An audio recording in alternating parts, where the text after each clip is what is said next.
Hi friends మీతో ఒక విషయం షేర్ చేసుకోవాలనుకుంటున్నా. ఒకటి ఫ్రెండ్స్, చెప్పే అంత వయసు కాదు, నేను అర్హురాలిని కాదు.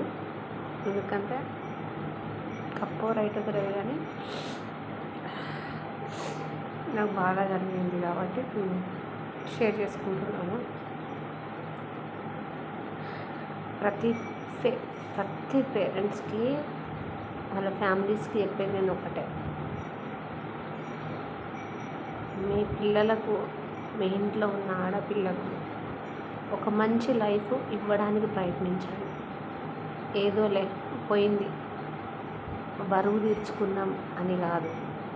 మరి ఇచ్చినామంటే, ఒక ఆడపిల్లను ఒక ఇంటికి ఇచ్చినామంటే ఆ ఇంట్లో ఎట్లా బతుకుతుంది, వాళ్ళకి ఏమున్నదని అడ్డెమారి గుడ్డి దెబ్బల పెళ్ళి చేయకండి. ప్రతిదీ ఆలోచించండి. నేనైతే ఇదే చెప్పాలనుకుంటున్నా ఫ్రెండ్స్. ఈరోజు మీరు ఆ ఆడపిల్లను ఒక ఇంటికి ఇస్తారు.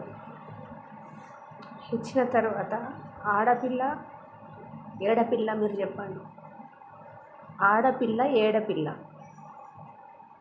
ఎవరు చెప్పుకోవాలి కష్టం? అది ఎందుకంటే ఇప్పుడు పేరెంట్స్ అంటే అమ్మ ఉంటుంది.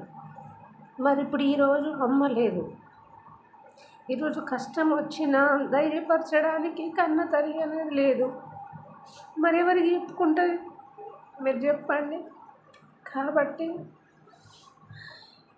ఇప్పుడు అమ్మాయి జీవితం నడి రోడ్డు పాలైంది. ఒంటరి బ్రతుకు. ఆమె ఏం బాధపడుతుంది, ఆమెలో ఏం బాధ ఉన్నది అనేది ఎవరికి తెలుస్తుంది? కన్న తల్లికి మాత్రమే తెలుస్తుంది. ఎవరన్నా అన్నారా? వాళ్ళకెందుకు బాధ? కాబట్టి ఫ్రెండ్స్, మీకు ఒక్కటే చెప్పాలనుకుంటున్నా: తల్లులారా, తండ్రులారా, అన్నలారా, అక్కలారా, చెల్లెళ్ళారా, తమ్ముళ్ళారా, ప్రతి ఒక్కరికి మీరు చెప్పేది ఏంటిదంటే, మీ ఇంట్లో ఆడపిల్లను ఒక ఇంటికి ఇచ్చేటప్పుడు మరి తర్వాత ఏంటి పరిస్థితి, ఎట్లా బతుకుతుంది, మరి ఫ్యూచర్ ఏంటి, మీరు అర్థం చేసుకోండి. నేను అన్నీ చెప్పలేను కాబట్టి మంచి లైఫ్ ఇవ్వాలని నేను ప్రతి ఒక్క ఆడపిల్లకు ఇలాంటి దుస్థితి కల్పించద్దని నేను మనవి కోరుకుంటున్నాను. Bye friends.